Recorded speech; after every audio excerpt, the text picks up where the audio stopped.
Buonasera dalle frequenze di Radio Padania Libera, un caro saluto da questo estremo lembo orientale della Padania, da Stefano Mattiussi per la trasmissione dei giovani padani del Friuli Venezia Giulia. Qui stiamo seguendo con particolare attenzione gli ultimi sviluppi che riguardano l'elezione del Presidente della Repubblica, quindi leggiamo le ultime ANSA 20:55. Prodi, chi mi ha portato qui, si assuma la responsabilità, e poi anche altra notizia di poco fa: Bindi si dimette da Presidente dell'Assemblea del PD. Quindi mentre questi qui cittadini con tutti questi vecchi riti da Prima Repubblica, qui ogni giorno, come dice la Padania di oggi, 4 aziende chiudono. Questo qui è un bilancio veramente da guerra, da conflitto mondiale, e mentre a Roma non si decide, perché stiamo assistendo a varie pagliacciate, giochetti e controgiochetti, qui in Friuli Venezia Giulia si gioca il futuro della macro regione.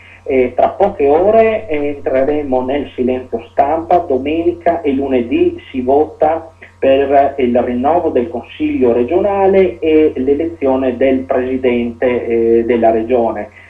La Lega, diciamo, che faceva parte del governo della regione uscente con il Presidente Renzo Tondo, la coalizione si presenta di nuovo, e qui veramente la singola tenzone per governare la regione. Usciamo da 5 anni di buon governo, abbiamo il nulla pneumatico dell'europarlamentare del PD Deborah Serracchiani, ricordo sempre il seggio 707 al Parlamento europeo, poverino, sempre da solo. Poi abbiamo veramente i grillini che una ne pensano e forse una ne fanno, e dopo c'è ancora il candidato di una formazione di una lista civica, un'altra regione, che è Franco Bandelli, un fuoriuscito dal PDL ancora dell'epoca quando Fini uscì da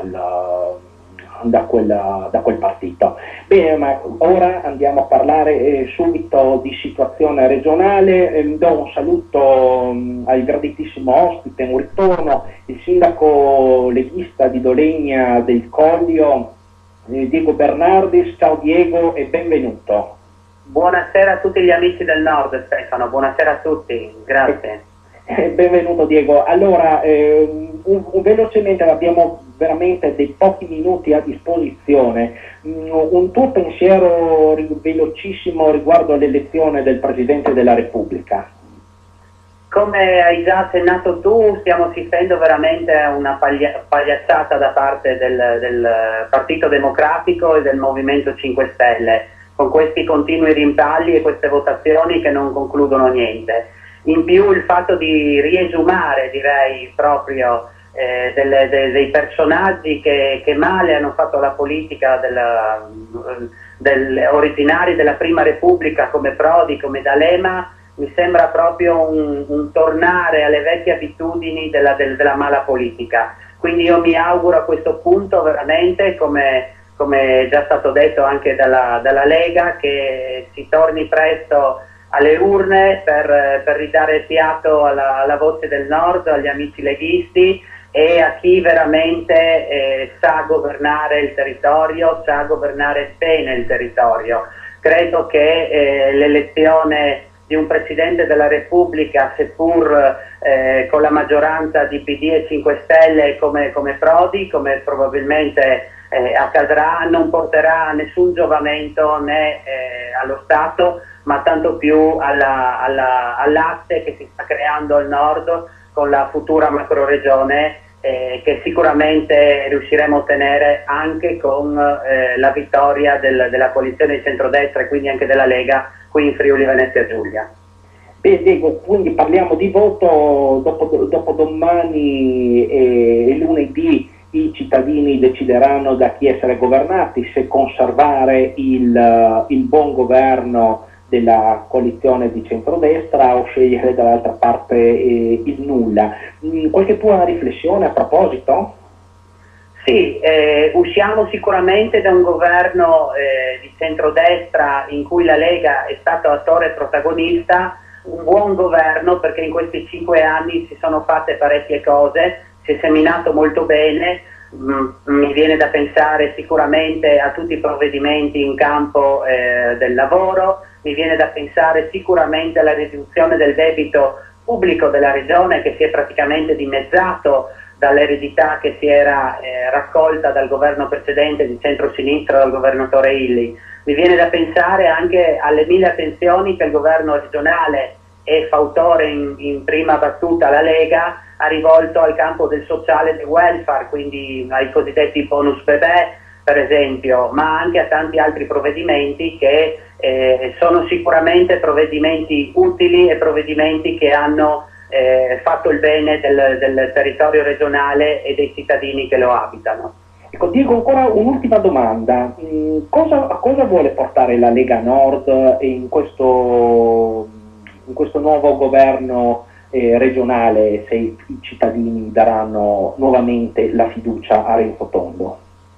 La Lega Nord vuole continuare sulla strada che ha intrapreso, ma sicuramente con un occhio di particolare attenzione al momento di crisi che stiamo vivendo, quindi in prima battuta ci sarà l'obiettivo del lavoro e per ovviamente migliorare e incentivare le imprese bisognerà sicuramente ridurre quella che è la tassazione, quindi bisognerà introdurre una fiscalità di vantaggio concorrenziale rispetto ai paesi confinanti della nostra regione che attirano le nostre aziende in maniera molto diciamo accentuata grazie a una tassazione di favore rispetto a quella che possiamo attuare noi. Quindi questo sarà sicuramente il primo obiettivo.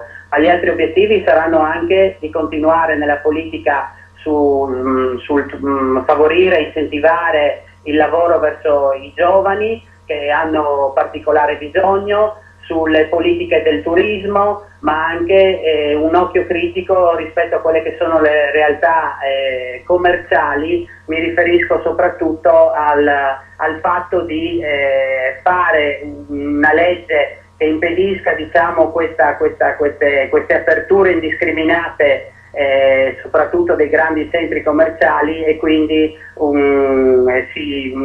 si torni indietro su quella deregulation che era stata attuata in passato e che male fa ai piccoli diciamo ai piccoli commercianti o ai negozi al dettaglio. Dobbiamo tornare al cosiddetto commercio della porta accanto, dobbiamo tornare anche e soprattutto a dare lavoro alla nostra gente, al nostro territorio con i bandi per esempio a chilometri zero. Dobbiamo essere più attenti a coloro che sono i nostri fratelli e coloro che abitano la regione Friuli Venezia Giulia.